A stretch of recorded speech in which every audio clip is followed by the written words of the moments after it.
Ready? Happy New Year! Happy New Year! Cheers! Happy New Year, everybody! That was a very good ching. I did a big slur.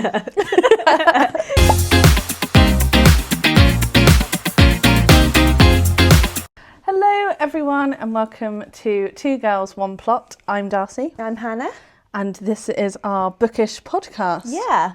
We have a few new followers, which is very exciting for us, isn't it? Yeah, very exciting. So welcome one and all. We just thought we'd sort of introduce ourselves and introduce this podcast again, because obviously we haven't really done that since we've been on YouTube, really, because that was all before YouTube. Mm. So we are a bookish podcast. Mm-hmm. We're not a book club podcast. Yeah. I think they're very different, aren't they? Yes, we do. We obviously talk about books, but we're not a book club in that we don't read the same book at the same time and do like an analysis. We kind of talk about the books that we're reading, but we do lots of other things as well around the reading. Bookish community. Yeah, that sort of thing as well. So it's a bit of a variety show, if you like. Right? This is the royal variety show. It is, one day. So yeah, that's where we fit within the Bookish community. If you haven't read one of our books that we're talking about, just skip to the bit that you're interested in. But I think it's good, what we do announce if there's any spoilers, so you'll be well aware, but it's quite a good one to listen to, I think, because it can, we are often persuading each other to read books and to often, if I've read a book, you haven't read it, or the same way around, so we're not giving a lot of spoilers away, but you can kind of get the inspiration for the ones that you might want to read, so there'll be a little banner and a little picture somewhere of a book that we're talking about. Mm-hmm. So just skip along until you, if you're reading Alchemist, for example, maybe don't listen to that particular section in last year's pod. Yeah, yeah. You can pick and choose, also just listen along for the vibes, whatever you want to do. So hello and welcome everybody new, one and all, and everybody who's been here from the beginning. Yes, old and new. Old and new. Well, let's do our book check-ins, shall we? Yes, Do you want to go first? You've had quite a eventful time. Yeah. Well, I mean, just reading. Yeah. I've got through quite a few different books since we last did our check-in. So we did a few posts on TikTok and Instagram recently, being last read, how many books have you read in this year, that sort of thing. But actually, between me doing that just before Christmas and the end of the year, I managed to get a couple more in. I know, I was on fire. I mean, I think over the Christmas period, sometimes it's just nice to have a bit of time away from the hubbub, the hustle and bustle of family life at Christmas. So I did get through a couple. When we last spoke, I just started back into the Sarah J. Maas universe. Yeah.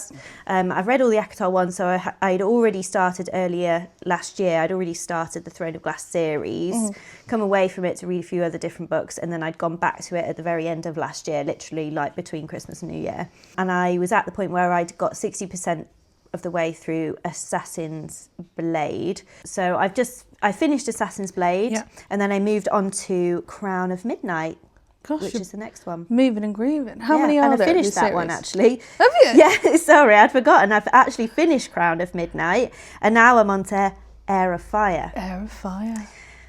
And so there's 7 books in the Throne of Glass series. Right. But then there's also a book of short stories or novellas. Right. So, and that can be slotted in a few different places. And it's a bit of controversy, I would have said, around that series of books as to what order you read things in.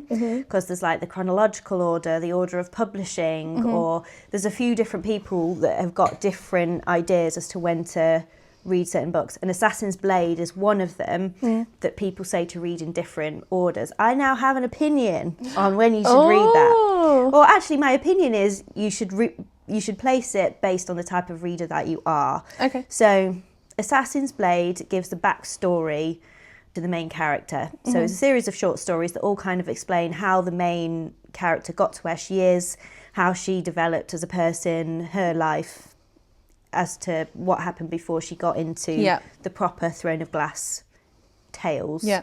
People like me, who are people that like to know what's going on, and the more you know, the more you can understand it, the more you can kind of get into it. The slightly more neurodivergent people, maybe? Well, I don't know. Some might say. Some might say. I just like to know what's going on. Like, you know, if characters are referred to, I want to know who that is. Unless it's really obvious that there's, you know, something coming up where you're going to find that out. Like, because then I'm like, am I supposed to know who that is? Have I missed something? Yeah.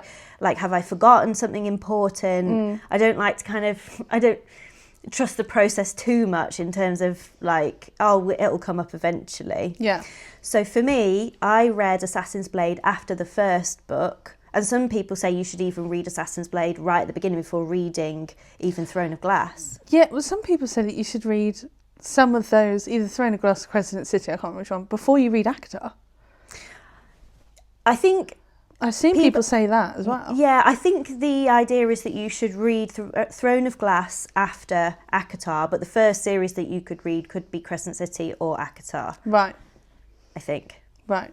But I think the most commonly accepted way is to read the ACOTAR, then Throne of Glass, then Crescent City. I think that order is fairly... So is it like a time, in terms of ACOTAR, where does it slot in? Is it before, after ACOTAR? So I don't know. I still don't know. And actually, from reading the first two books, so Throne of Glass and Crown of Midnight, what did I say it was? I don't know, but yeah. Let me just double check the name of that. Throne of Glass and Crown of Midnight.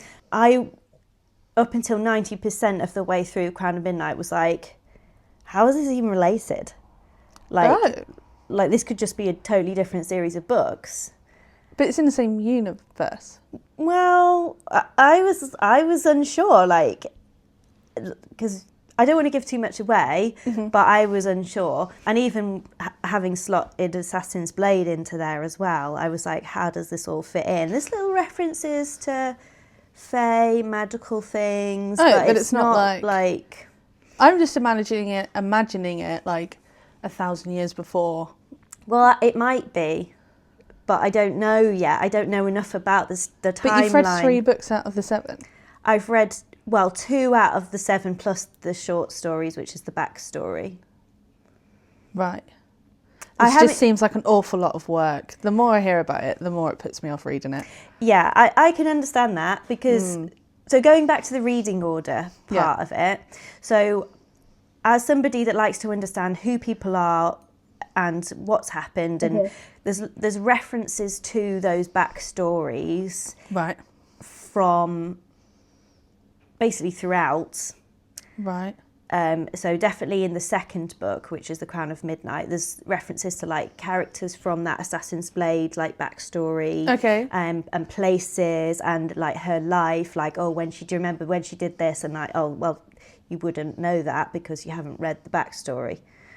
So that's why I preferred to read that backstory bit, the Assassin's Blade, where I did, because I could then understand like what those references were to. Right. However, some people say that actually reading at least the first 3 in the normal timeline, so that would be Throne of Glass, Crown of Midnight, Heir of Fire, and then going back to Assassin's Blade, makes it more impactful because you really understand the main character a lot more and like her emotions, and you're more emotionally involved in the characters. Right. So then it's more impactful when you go back to the backstory and get all the backstory about how she got to be the person that she is. Yeah. Because of her life and everything that's happened. See, I thought it would be like, for example...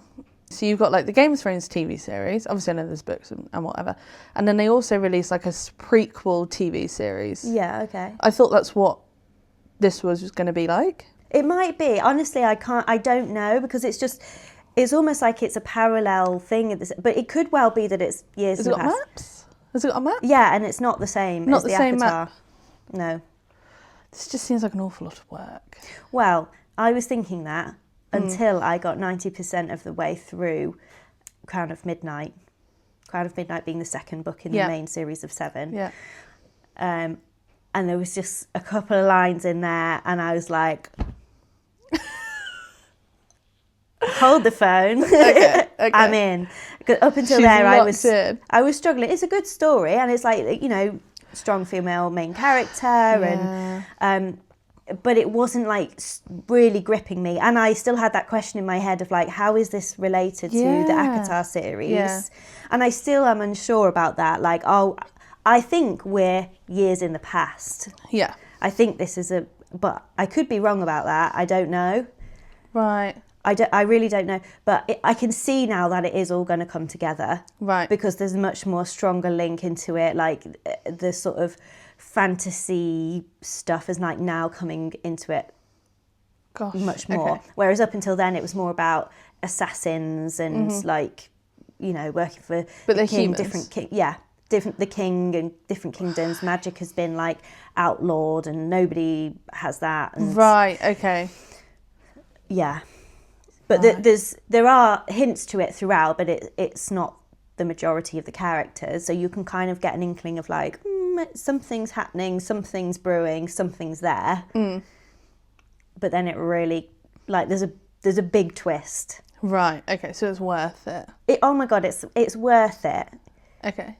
But in terms of the reading order of Assassin's Blade, the earlier you read it in the series, the earlier you slot it in, the more you're going to understand the references. So would you suggest or recommend people reading that book first? If you're somebody like me that likes to understand, like you don't like to not know what the references are to. Yeah. You know, if they start talking about this character and they're like, or referencing the main character's previous life. Yeah. If you want to have that understanding to be able to kind of enjoy the book because you're not thinking, wait, have I missed something? Read it either first or after Throne of Glass. Yeah. If you're somebody that likes the emotional ride and you want to kind of build up your relationship with the characters and your understanding of the characters and then have a bit of a flashback as to, this is how we all got there, and you're okay with accepting the fact that there are going to be chunks of it that you won't quite get. Okay. Read it last. Is it the last one? No, you would you still wouldn't read it last, but you'd maybe read it after Heir of Fire. Right. So you'd read the first three and then it. Right.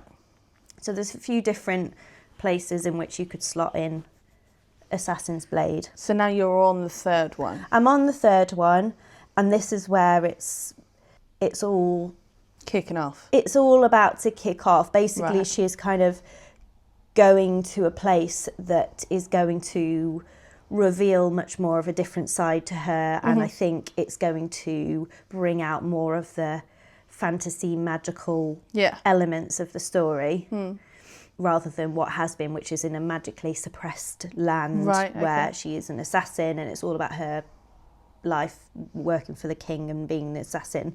But it literally all started to kick off at the end of the second book. She loves doing that, doesn't she? Yeah. She really does. Like, so is that are you... That's my current read, Heir of Fire. Yeah. Right. So I am on the last one now. So I'm on a Court of Silver Flames. Yeah. So I finished Wings and Ruin. I finished Frost and Starlight, and now I'm on the last book. Well done. That's really quick reading as well. So Wings and Ruin was probably the best thing I think I've ever read in my life. Wowzers. It was. I really enjoyed how the whole thing was just action-packed. There was no fluff, really, at all. And it was just bosh, bosh, bosh. Everything was kicking off. I cried, obviously, girlies, when you cry. I was a mess. Insert screenshot if I have it. My face. An absolute mess. And then I thought, okay, Frost and Starlight is a tiny little Obviously, that's going to be the fallout of the big battle and going into this next book, right? Because let's face it, I don't know if this is an unpopular opinion, that whole book was just a big old waffle. Did you think? The final one? Yeah, not the new one, not the one that I'm on, sorry, the Frost and Starlight. Oh, I see. I get why people say, just treat it as a little Christmas special, a little winter special, But it's only small. It is only small. And so I get that if you were to stick that in the front of a book, I get why she made it into her own book. I don't agree with the reviews. One of the reviews on the book was like dark, sexy romance. And I was like, where is that? It's not dark. I've been missold. This is not I was expecting some I don't know, a lot more to dark, sexy romances than what that was. That was quite airy and Christmas. It was like a holiday. Yeah. What are they called? What are those little films called? Oh, a Hallmark film. Yeah, that was a little Hallmark film. I liked how they introduced sort of what their new lives were going to be in Valeris now after the war, and obviously Nesta struggling with whatever, and it was sort of building up to Nesta's whole story, because obviously I knew that Nesta's bit was going to be next, right? So after reading a whole load of world building, if you will, then I started A Court of Silver Flames, and I just expected more from the beginning. Right. I really struggled getting into it. So what's happening at the moment? So I am on chapter 21. So a little bit of a spoiler now for so now we're talking about A Court of Silver Flames, which is the last published ACOTAR book. So Nesta has obviously been taken to the House of Wind to train with Cassian and sort of get her life back on track, because she's a little wine girly. You know, she's just having her uni years, if you will, you know.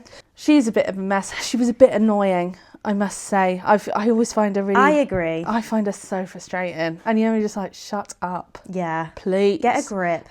Grow up. Feyre, fine, okay, she's shagging one of them, but she's having a great time. She does do wait. Well, I have got... I'll show. So... Obviously, Feyre was made just as much... I know her thing was a little bit more traumatic and whatever, and I get it. And they had this, like, hatred for Faze for a very long time, so I do get it. However, if Elaine can buck up and she was, you know, not great, just buck up yourself, sweetheart. Yeah, do you know what I mean? On now. I just think, come on.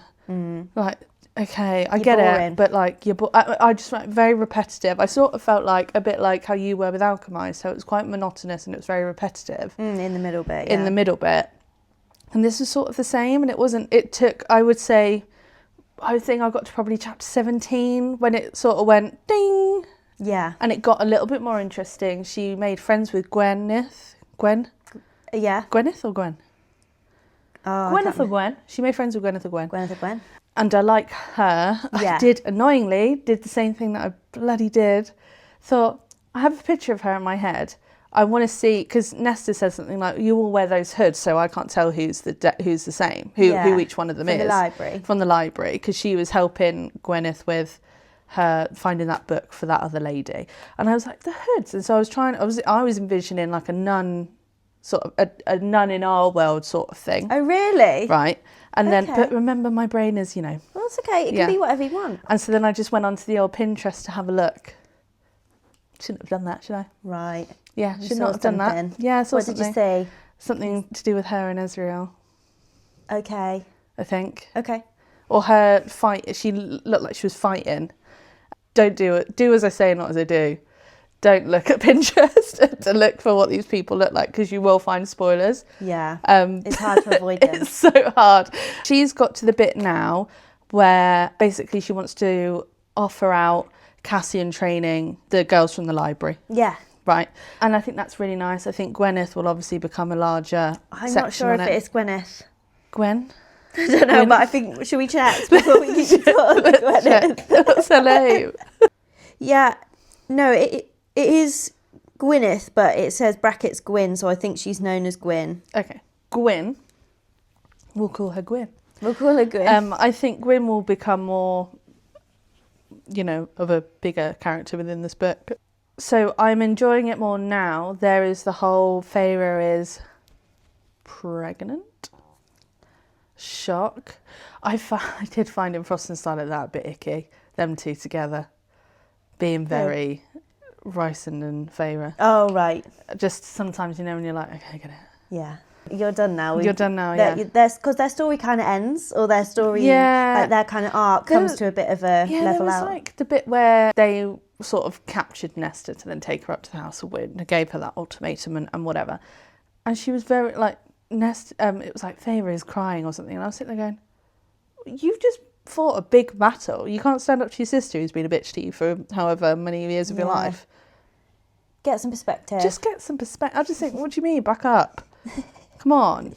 So yeah, I haven't enjoyed a lot of it. I promise you this one will get better. Yeah, it has got a lot better. There was the first instant, shall I say, with Cassian where, it was a bit quick. Right. Oh, yeah. That's happened just now. And they've gone to the big house, the palace, to then be told that Favour's pregnant and they now have to go off to find that stone thing. Stone? I think it's a stone. Okay. The cauldron stony thing. Oh, yes. That whole thing. So we're now getting into it. Mm-hmm. But my God, Sarah, love, I didn't need 17 chapters of that. Considering Frost and Starlight was basically that, and it was a lot of Feyre finding herself and getting used to this, that and the other, and I get it, I just felt like that could have just been a little bit quicker. Maybe, to get to this bit. And so I don't, from my point of view now, a lot of people say the last book's the best book, but I don't see it yet. Yeah. I can't see it yet because Wings and Ruin was so fast paced throughout the whole thing. It was so jam packed, which I personally prefer. I like a slow burn in terms of like characters enemies to lovers or whatever. I do like a slow burn with that respect, but there needs to be something going on. You know what I mean? Like with Alchemized, yeah, okay, there was this, we didn't really know what she was doing or whatever, but there was still that underlying thing of what was happening, like that story of, where we didn't actually find out what was properly going on until chapter 20. And you're like, we didn't need that. That first bit didn't really add to the plot. No. With A Court of Thorns and Roses, the first 11 chapters were world building and her getting it was her and going into the Spring Court and whatever, but there was still that underlying plot of she's going to the Spring Court. She's just done, do you know what I mean? There was all that, so it wasn't, I wouldn't say boring because I'm not bored by it. I do enjoy it. It's just not at that same pace at the moment. It's not at the same pace.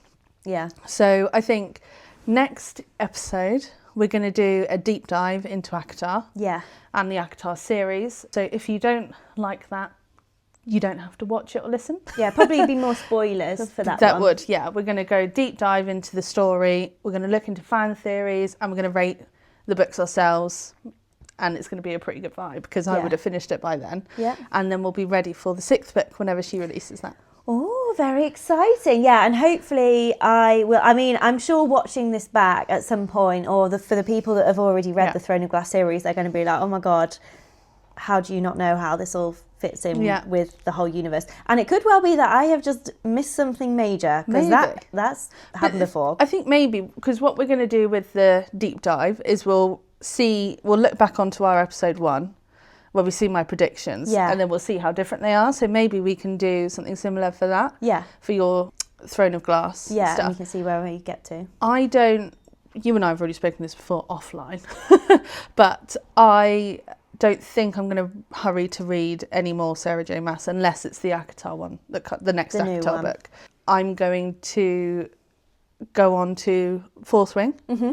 I got them for Christmas, so it's very exciting. Did you get all 3? I've got 2 because I pre-ordered the 3rd one because I got 2 paperbacks, and the paperback for Onyx Dawn doesn't come out until March. So I've. Oh really? Yeah, I can't find it on Amazon. I don't know whether you can in the shop, but I've just got it on Amazon. So I have got that because I didn't want to get a mixture of the paperback and the hardbacks because of bookshelves.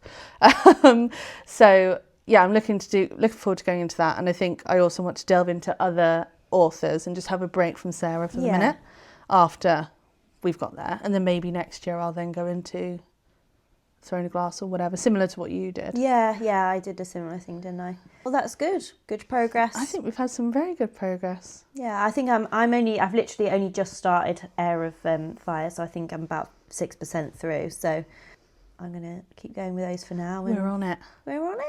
What a great time. Great. Well, last episode we did a little creator shout out to our girls of Overbooked and Underqualified. Yes. And I thought for this year, for each episode, we'll also do another creator shout out for each episode, just to say, look at all of these wonderful people that we have. I'm going to stick with another podcast, because I really like their name. Go on. They're called Smut and Sensibility. Oh, okay. Which I thought was really good. So they are, I think, American, but they could be Canadian. Their accent's very similar. Oh, I don't know, that's controversial. Well, I know, but for us, it's quite difficult to tell the difference unless it's those certain words, those keywords. Yeah. So they are a few ladies to talk about the romance genre and their favourite books and basically making room for creative life in real time, which I thought was quite sweet. They're on Instagram, TikTok and YouTube, and I will post all of their bits. Not their bits. No, don't do that. No one will want a creator shout out if that's what you're threatening. I will post a link to their link tree where you guys can all go and have a look and check them out. But yeah, Smut and Sensibility, what a great name. Cute. Has anyone used our Only Fantasy name yet? No. No. That was good though. Yeah, and that was the best name. Only If Fantasy. anyone wants to start a podcast called Only Fantasy about books, we'll follow it. Yeah. You know what we're doing though? We're doing calligraphy, aren't we? We are. So it was something that I was already doing anyway. I've been doing for a little while, but obviously because now we've got our podcast and we're kind of really into doing this, really enjoying it, we wanted to kind of bring the two things together. Yeah. So the calligraphy side of things is called Paper and Friends. Yeah, we'll put a link down below. We will put a link here. And that is kind of bookish calligraphy for gifts and events. That's kind of what we say about it, isn't it? So a lot of the stuff that you would see on the Paper and Friends social will be leaning into like the bookish community. Yeah. So it's a lot of like live calligraphy writing that's linked in with like book quotes or book titles, that kind of thing. It's just the theme of it is all very kind of bookish now and gone in that direction rather than just kind of a bit random. And I think that was why it's really good to link it in with this, because it gives a bit more direction and a bit more of a focus to it, which I'm really enjoying. And it definitely helps to kind of, it fits in very well with the bookish community because it's all about like writing, reading, words of any sort. Yep, so stay tuned.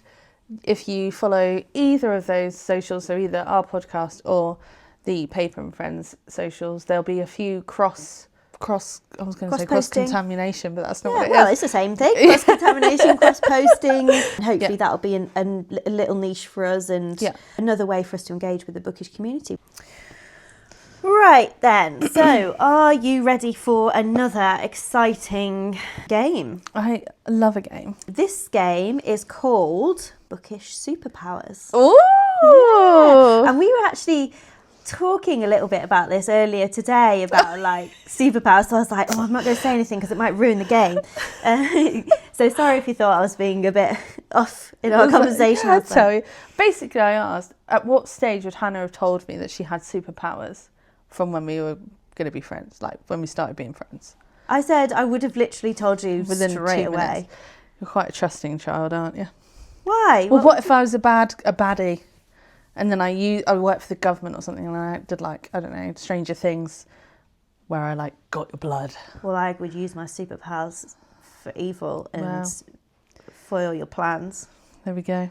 Anyway, not with these superpowers. Anyway, I don't think any of these are going to help me with that. But okay, so I've got 6 superpowers here, all bookish related, and basically you have to rank them as to which order, and I'll do it as well, as to which order of preference they are. So what's your top superpower and what is, you know, your least fave out of the 6. Then we're going to go to the superpower, the bookish superpower genie, which is down here with a little basket, and then we're going to pick one out and that's going to be your superpower. And it might come true, you never know. You never know. So the first one is a 5 times reading speed. Okay, so that's fairly self-explanatory. So do you still like retain the information as you would? Yeah. But just really, really quick? Yeah. Okay, yeah. Yeah. So you're not skim reading it, you're reading it properly, but you're just like reading it really quick. Okay. Next one is that you would know the definition and pronunciation of every word. So it would just come naturally. Yeah. I think that would have really helped with books like Alchemized. Yeah. Because you would just straight away just know what all the words. I've seen a lot of people struggle through the first bit of Alchemized, just like, what are all these words? And the pronunciation as well. That's number 2. Number 3, you have a full memory of everything that you've read. Okay. So, you know, like you're talking about Akatar at the moment, and I read it sort of this time last year. I'm kind of like, wait, what happened? Or if you pick up a book that you were reading yesterday, and you're like, wait, what happened in those last few chapters? Like, where am I up to, kind of thing. Mm-hmm. So you retain everything that you read. Number 4, you have a magic book that gives you whatever you want to read. So you wouldn't have to describe what it is that you want to read. The book would just know what it is. So if you were halfway through your book and the book knew you wanted to finish it, you'd open it and that would be what's there. If you wanted to read that book with a bit more spice, let's say, it would add that in. Okay. Or like if you have a book hangover and you're like, oh, I'm not sure what I want to read next, you'd open the book and that's the exact book that you want. Yeah. So it might be a book that exists, or it might be a twist on a book that exists, or it might be just something that's God, that could like really change the story completely. Yeah, it could do. Okay. But whatever it is, every time you open the book, you're going to enjoy it. Okay. Whether it's continuing with something that you're currently reading or something new. Yeah. Number 5 is the ability to make any book turn into a film. Right. So you could just be like, pow, that one. Pow. That one turned into a film. Yeah. Can't say how good the film's going to be, but it will be a film. Okay. And then the final thing is a magical unlimited universal book gift card. So basically you go to any shop, on your Kindle, whatever, and you're like, here's my card. And they're like, oh, yeah. Yeah. Like a fuel card, but you don't have to pay for it. Yeah. Okay. Of those 6, what do you think would be your top superpower? Okay. So I'd say my top tiers, my top shelf would be the reading at 5 speed, because I could read more books and I could catch up. Yeah. And I could read more indie author books. Yeah. So that we could get a bit more into that. And the gift card. Yeah, that's a good combo to have, isn't it? The unlimited gift card and the 5 times reading speed. I sort of agree there. I think that they would be the top 2. I think my lowest would be the knowing the definition and punctuation of every word. And I'll tell you for why. Bet you're a bit shocked by that. One, the way that I pronounce words, I think is just fun. Yeah. So, whatever. It's a bit spicy, bit different. It's fun. But also, on your Kindle, you can tap the word and then it'll come up with what it is. Yeah. So it's already sort of there. Yeah, but that's on my Kindle. You don't read on my Kindle. No, but I've got Google in the palm of my hands. Yeah, you can. And it would just make it slightly more convenient. Well, yeah. And we would sound more professional on our podcast. Yeah. Yeah, not having to edit out pausing every 5 minutes. I would say bottom is the definition and pronunciation of every word. That would be the bottom. Yeah. Then I would say the full memory of everything you need to read would be second to bottom. And then I would say turning a book into a film would be 3. Number 3. And then 4 would be the magic book. The magic book. Yeah. So your order is 5 times reading speed, magical unlimited universal book gift card. Yeah. I got that first time. Then it would be the ability to make any book into a film. Was that your number 3? Or was it the magic book? Sorry, the magic book. Then the ability to make any book into a film. Then have the full memory of everything you want to read. And then the definition and pronunciation. Yeah, okay. I think I probably agree with most of those. I would definitely have the 5 times reading speed and the ability to make any book into a and the magical unlimited universal book gift card as number 1 and 2. Probably the gift card number 1, the reading speed. No, other way around. Reading speed number 1, book gift card number 2. Yeah. I think I would have the full the full memory of everything that you've read. I think that for me would be number 3. Yeah. And I'll tell you for why. Tell me for why. I think that would also help with a more like non-fiction work, education, studying things as well. We're not here for that. No, I know, but as a superpower, I would use it for that. Yeah. So that's why I would have that one in there as quite a high one. Yeah. Then the book that gives you what you want to read, then the film would be number 5, and then the bottom one, I agree about the definition and pronunciation, because that's more of a convenience thing. We can actually do those things by just learning. But just learning. Knowledge is a superpower. Is it time to actually receive so now we can go to the actual book genie. The book genie. Which is down here. So in this magical genie bag, I've written down all the superpowers. So this is the moment of truth where you decide, or you don't decide. You pick out, and this is the one. The cauldron. I'm going into the cauldron. And I'll pick one as well. Right. Go on, you go first. What have you got? I've got 5 times reading speed. Oh, you're number 1. Okay, I've got full memory of everything that you've read. Oh, well, that's what you would like. It's my number 3. That's your number and it's 3. very useful, this very one. Useful. Very practical, useful. Yeah, practical. That one. So these things have just come from my own brain, but it would be interesting to hear from our viewers, listeners, what you think about any superpowers that... Yeah, which one would you like? Yeah, which one of these would you like? And are there any others that you can think of? Well, that's my little game for today. I hope you enjoyed it. I hope you played along at home. If you did play along at home, let us know your order and what would be your top and bottom. Maybe we'll do a poll. Maybe we'll do a poll. I don't know how I'll do a poll. Oh, let's make it interactive. Let's try Let's do a poll.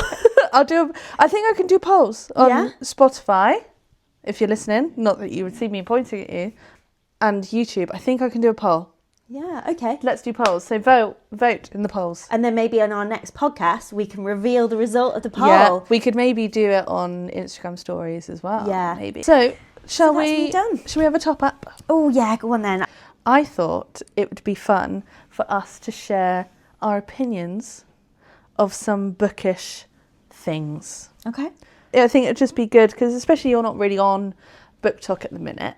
I think it would be interesting for you to give your perspective and for me, because why not? Why not? That's why we're here. We'll give our opinions. People can take it or leave it. Yeah, exactly. Take what you want. Matt has very kindly done what producers do best, our unpaid intern, and has found some bookish opinions for us to give our opinion on. Okay, go on then. Let's react to the opinions. So this is for people that do physical books more than Kindle-y people. Okay. But there's a lot on socials of people modifying their books. So like adding new covers or embellishing, doing the spray paint on the sides of the pages. Yeah. So like creatively modifying a already published book. Yeah.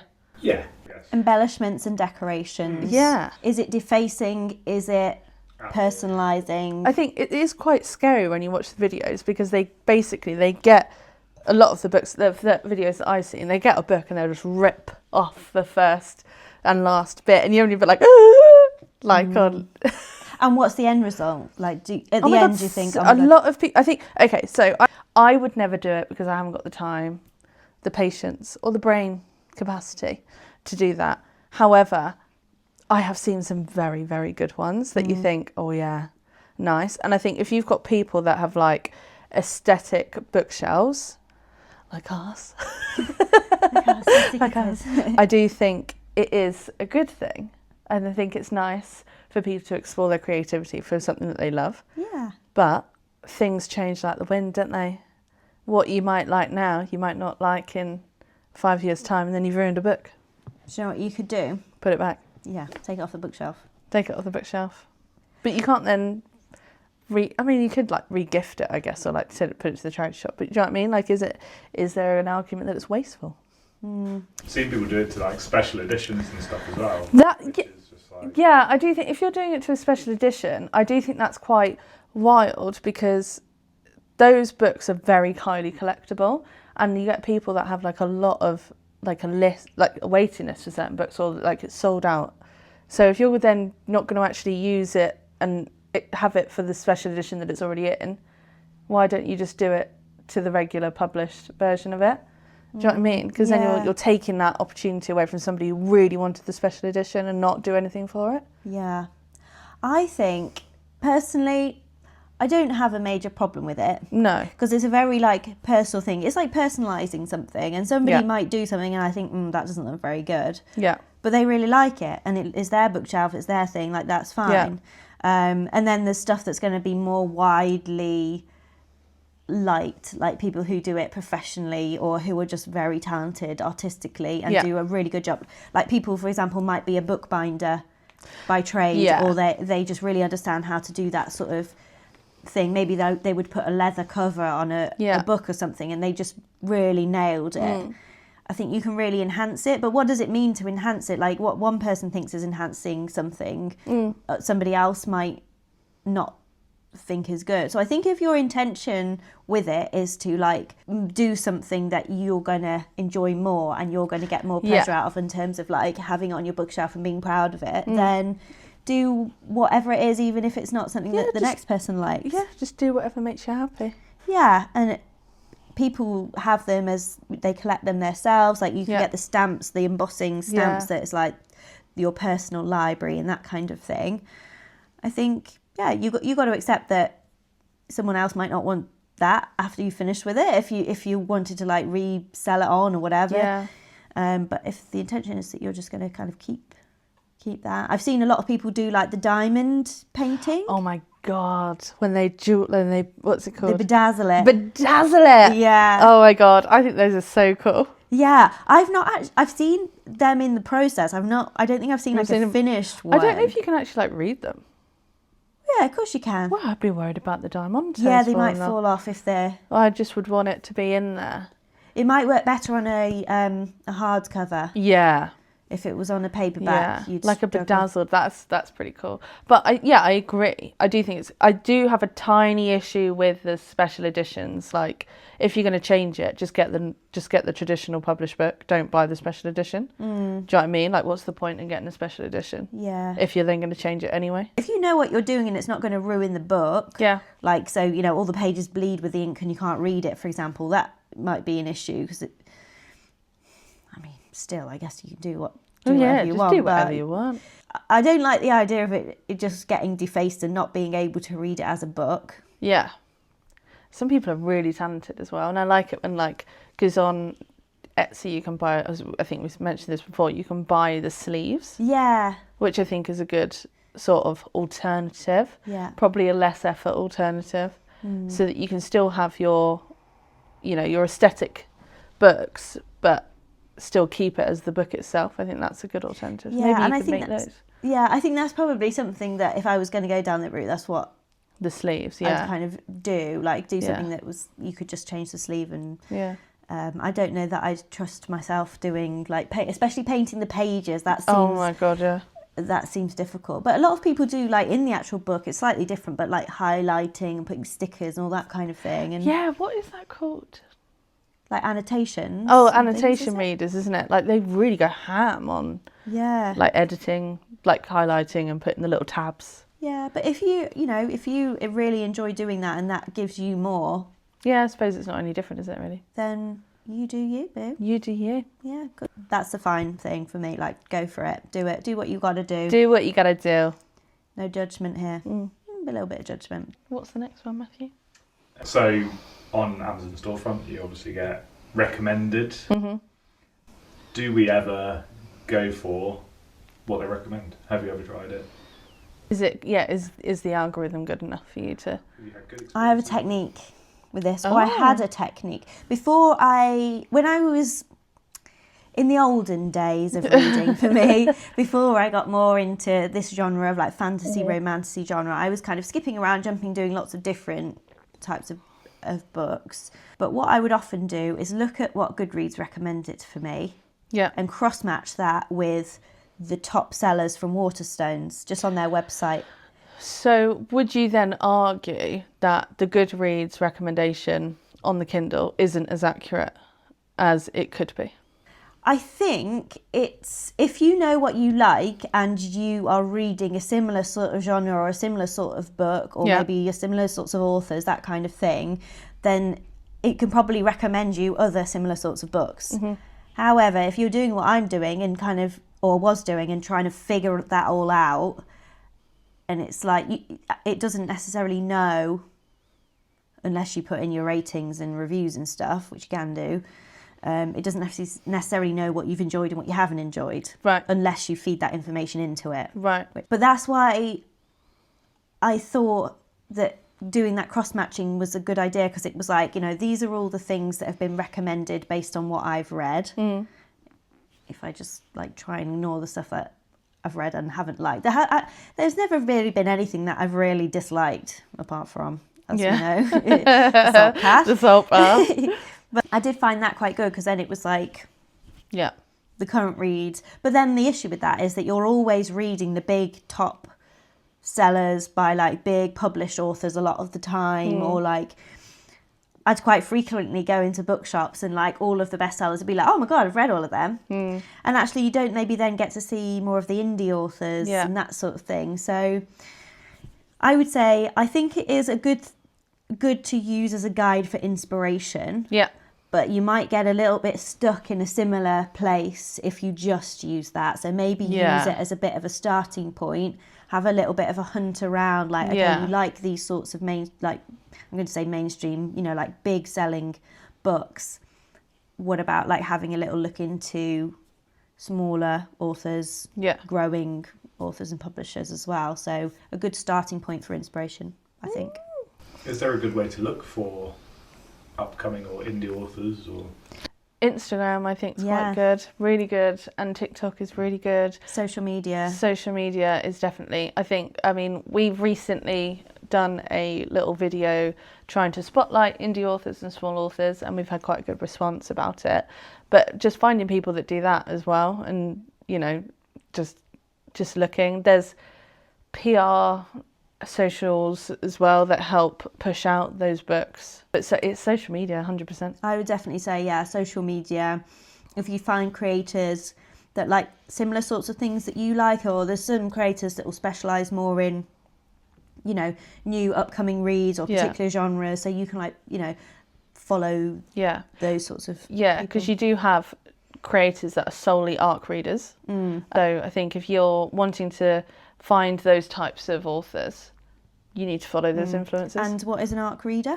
Advanced Reader Copy Reader. Okay, so ARC stands for Advanced Reader Copy. So they're people that just get the copies before anybody else does, before it's published, and then they go and they do the reviews on Goodreads or Amazon or whatever, and they sort of help promote it when it's launch day and publishing. It's different to like the people that do the annotation stuff and give feedback. I think it's just telling people, right, this is the finished version of the book, tell us what you think of it, leave your reviews, help promote it on launch day. So I think if you're wanting to delve into those indie authors, you need to follow those influencers that are just solely ARC readers, because they'll be able to find the best ones. Well, not the best ones, they'll be able to, you know, just give you ideas, and then you can decide. I mean, only you as an individual can decide what's the best one and what you've enjoyed, and that's the whole point of it. But I think that's something that we're trying to delve into as well, trying to get into like the ARC reading or finding different indie authors via those influencers. So I would also say though that, you know, books and authors are big and popular for a reason. Sometimes, often, you know, they're popular because they're really good. And often it's nice to be involved in like the hype of a big release that everyone's reading, because, you know, then you can read it as well. And some of the best books that I've ever read are the ones that everyone else has read as well. Sort of to counter that, a lot of publishers won't accept certain tropes now, for example. So if they've had however many authors that are for high-fae books, and you're an indie author and you put your book to called like what do actors have? Agents. They won't accept authors that do those certain tropes because there's been such a mass producing of high-faes or whatever. So I think if you're wanting to delve, they are good for that reason, I think, because you've got publishers that just aren't getting the foothold because of what they're doing at the minute is very not overdone, I don't think that's the right word, but you know, a little bit saturated. A lot of publishing houses and stuff don't look for those types of books anymore for a bit. So I do think it is good for that respect, so that if you did want to stick with the phase, for example, you can go into the indie authors. So you might want to delve into it a bit deeper and look for new people. New people to follow and new authors. So it's the balance. It's the balance. Well, you know, it's good. You know, people just getting into it, or have just got a Kindle for Christmas or whatever. Yeah, completely. It's hard. Sometimes it's hard to find your niche, and you don't have to have a niche, maybe. But do you know what I found? And this is how I'm sort of relating it to. Obviously, we bought a house, right? And so we're discussing on what we're going to do with the bathroom, what we're going to do with the kitchen, and there are so many options. And I was saying to my dad, I was like, I'm finding it really overwhelming. I just need somebody to come and give me options for me to pick. Like if I say, oh, this is what I want and this is what that we want this, do me 5 designs and then I can pick. Instead of people going, well, you need to tell us what you want. It's like, well, but I don't know what I want. I've never done this before. I don't know. Like I need guidance as to what, like I might say that I want my fridge here or whatever. And I think it's similar to like where that wouldn't work, you know, but then, and it's similar to reading. It's like, well, you don't know what you want. And, you know, it's taken me a while, I think, to find books that I'm passionate about enough to read. And I think last year was a big learning curve for that. Yeah. I think guidance is good. So definitely, if you're wanting to get into art, into indie authors and smaller authors, find those ARC influencers. And I think that's why I think it's underrated, like the work that's done by those sorts of creators, because they are the sorts of people that can narrow things down from a huge pool and kind of have opinions and do that refining, which a lot of people find really, really difficult. Yeah. And, you know, like you have bathroom designers or, you know, interior designers, they're good at their jobs because they can look at all of those thousands of options and narrow it down. And that's exactly what social media creators do, or a lot of people anyway. They like take this massive, big, you know, world of books, narrow it down to their niche, and then you as a social media consumer viewer can like go on there and then follow the creator, and if you sort of align with what they're doing, then you can kind of trust that they've curated for you something that you might enjoy. So that's why it's probably an underrated thing of being, you know, an influencer and social media creator, because there's a lot of work that goes into it that you don't see before they've done that refining of like, here's a 30-second video of 2 books that you could could look at. So well done, creators. Cheers to the creators and the influencers. The third one that I thought of, illustration within books. Okay. So I think you get it a lot more with like younger book. Yeah. Like target audiences. Yeah. But could you use it more in like these high fantasy books? I have an opinion on this. Go on then. I wish there was more pictures. I think if for Alchemised, when you pre-ordered Alchemised, so I pre-ordered it, I was sort of then given the illustrator who did the front cover and the picture on the back page. They did a load of illustrations throughout the book, so it wasn't included in the book. I was able to go, it was like chapter 7, and there'd be a picture, and you can sort of do it as you go. And I really like that idea. So I get like, I don't know if I don't want to say it's like childish to have pictures in a book, but I do think that's a nice element, extra element that you can have to books, is to have in, you know, if you did pre-order this, you would get the illustrator that we've collaborated with. So that author, so if I've written a book, I've collaborated with an author. And so you're able to let you know that that's what they mean. So to get an understanding of what that person, what the writer is trying to get across to you, I think that's quite a good idea. You've collaborated with an illustrator. Yeah. Yeah. And that you can give that to like the audience, whether you want to charge extra for it. I mean, that's a money making scheme. Or if it is a pre-order extra, like, you know, I think that's quite a good idea. Yeah, yeah. But I do then well, it's difficult for you and I, because the way that my brain works and the way that your brain works, the books can seem quite different. Yeah, I do like to see like the pictures, and you know, a lot of it's generated on AI, but it does give you an idea. Yeah.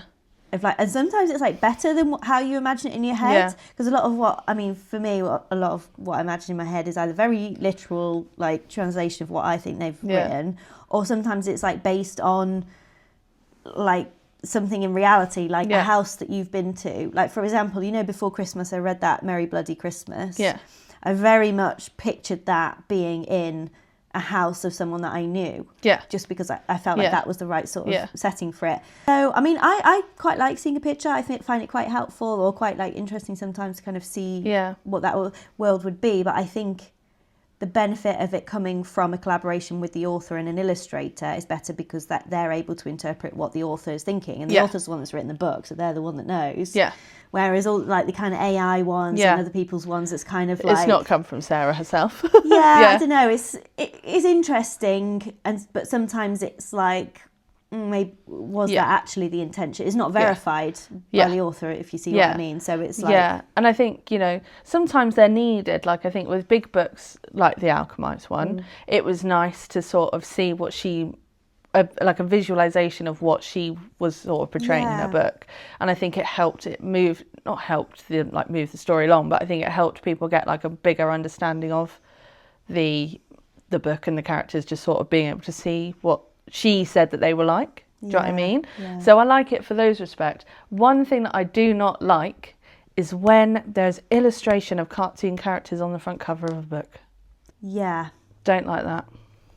I also prefer an arty front cover rather than either a photographic front cover or a... Just like a random man in a shadow with dark tattoos. And it's like, you're not the man that I'm envisioning in my head. But it's also, I've seen people say as well, like the author describes the male main character as being like blonde haired, blue eyes, and you think, thanks for the suggestion, but no. No, that's not what I'm thinking. If you can just kind of like wipe that from your memory and replace it with what you actually want it to be like, then that's fine. And I think for some people, they might struggle with seeing the pictures because in their imagination, it's a different world, like that's what they want it to be. And then seeing a picture might photograph of a random Dave from next door. Yeah, you might think, oh no. Oh no. I've just seen him in Tesco. Oh no, not again.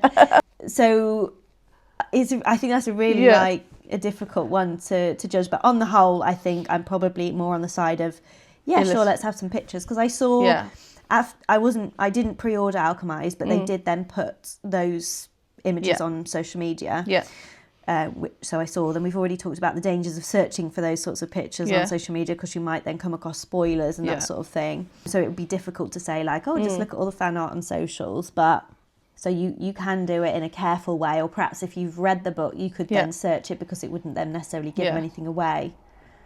But I like the idea of getting some illustrations that give that complement the book, and are verified by the author. Yeah, but just not photographs of random half-naked men. Yeah. Like real life. No, not on the front cover. Oh, on the front cover of books. Imagine trying to read that on the tube. Yeah, that's everyone would know. Everyone would know what you're reading. They'd be like, "Oh my god, look what she's got." You reading over your shoulder. We got my magnifying glass. Yeah, that is the benefit. I thought about that yesterday on the train. I was like, no one would know. No one would know. How would they know? How would they know? Thank you very much for finding those opinions. Thank you. If you've got any unpopular opinions or would like our opinion on your unpopular opinion, put it in the comments. Yeah, put it in the comments. Let us know. Yeah. Or if there's an is it just me? Is it just me that does Is it just me? Am I the arsehole? Yeah. The book version. The book version. Oh my god, that's a podcast. Yeah, if you episode. want to find out if you're the only person that does a certain thing related to books, like you always read books back to front or whatever, you can discuss and potentially put that out to the rest of our followers to see if there's anyone else that might join in with that theory or that thing. Yeah. Well, thank you everybody for listening. That's kind of us. Yeah. That's us for the new year. First episode done. In the bag. In the bag. In the bag. And we've put some dates in our diary, so we're going to stick to a regular monthly scheduling. Yep. Might be able to put some bits and bobs in here and there, but I definitely think we're dedicated, we're ready to go. We're ramping up in 2026. Yeah, 2026, baby. Please go and follow all of our socials. We are on Instagram, YouTube, TikTok. What are we on? YouTube Shorts. We're on YouTube Shorts. Did you say TikTok? Spotify. We're on Spotify. Normal YouTube. Hasn't we just switched off? Have we just had a power cut? Yeah, they switched off. What have switched off? The lights. Please go and follow us on all of our social medias. I will put the bar thing. I will also go and put a link in our description to our link tree, which will have all of our socials in, including our paper and friends. And we will include the smut and sensibility shout out links as well down there. So that's it, I think. Perfect. Lovely. Happy New Year, everybody. Thank you very much for watching, and we'll see you next time. See you next time. Bye. Bye.